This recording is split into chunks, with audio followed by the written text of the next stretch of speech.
Mobile technology आम भी बहुत आगू बढ़ीचु आम खाली मोबाइल टेक्नोलोजी ना मोबाइल कैमेरा उपर भी आम बहुत आगू जाइए अर्थ आम सेंसर एवं डीएसएलआर लेवल सब कंपटीशन करने मात्र आप नोटिस कर कि आपन जने मेगापिक्सल कर फास्ट थी 5, 8 तापर आसला 12 तापर आसला 32 मझे आसला 24 एवं आस 48 एवं 64 मेगापिक्सल एवं मी नोट 10 रे तो 108 मेगापिक्सल कैमेरा आसला मात्र आपड़ के नोटिस तो करेंगे कि आईफोन ना सैमसंग ना वन प्लस बहुत बड़ बड़ ब्रांडर फोन जाक 64 मेगापिक्सल ना केवल 12 मेगापिक्सल कैमेरा दिखती एवं से कैमेरा जो लेवल फोटो उठी था 64 मेगापिक्सल कैमेरा उठी न था तो कारण कौन जाना वीडियो को फास्ट लास्ट निश्चय देखूँ जद्वारा आप सब यही कैमेरार खेल बंचीजे और आप गोटे ठीक गोटे फोन टी चूज करेंगे लंग टाइम तो चलते वीडियो को स्टार्ट करवा फास्ट पॉइंट आप जानते कि केबे भी कैमेरा मेगापिक्सल तार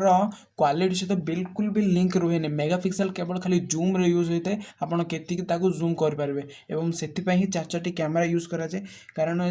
जदि आपड़ जदि अधिक जदि मेगापिक्सल यूज करेंगे जद्वारा सेंसर प्रति माइक्रोन साइज कमिज जद्वारा फोटोटी बहुत खराब आसो मात्र आपड़ तो कहे कि 64 मेगापिक्सल भल आज जाऊँच कैमेरा कारण यहाँ हूँ 4टी कैमेरा यूज कर जद्वारा फास्ट होगा 64 मेगापिक्सल अन्यटा होगा पोर्ट्रेट शॉट अन्यटा होगा वाइड एंगल और सब लास्ट हूँ मोनोक्रोम जहाँ आप फुल एवं टेक्स्ट को भल कि जूम करके देखिपारे जहाँ 2 मेगापिक्सल रही था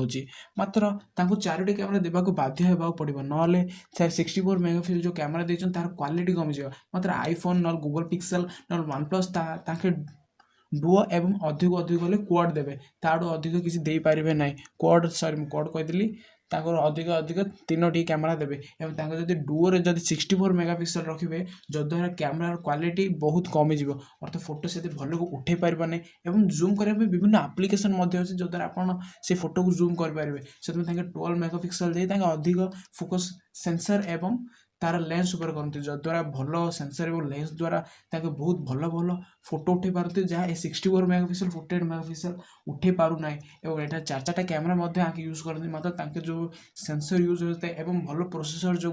भल फोटो उठे पारती 12 मेगापिक्सल भी अन्य गोटे कारण रही कारण अधिक बड़ कैमेरा यूज करते भल क्वालिटी कैमेरा यूज करते सेंसर हाई डिफाइंड सेंसर था 64 मेगापिक्सल कैमेरा तो देदेले मात्र सेंसर रोच मेन सेंसर जदि कोटी आलतू फालतू सेंसर देते किसी फायदा नहीं सी 64 मेगापिक्सल हो कि 108 मेगापिक्सल हो सेंसर मेन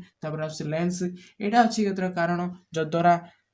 आईफोन एवं सैमसंग भली कंपनी 12 मेगापिक्सल एवं अधिक अधिक 24 मेगापिक्सल मोर अनुसार को फोन देना देखिए फ्यूचर जब को फोन आसुचे तार अलग कौन सी थी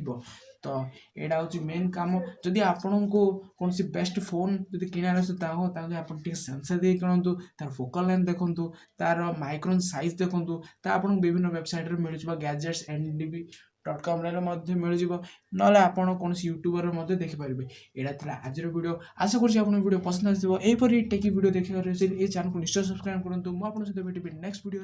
धन्यवाद।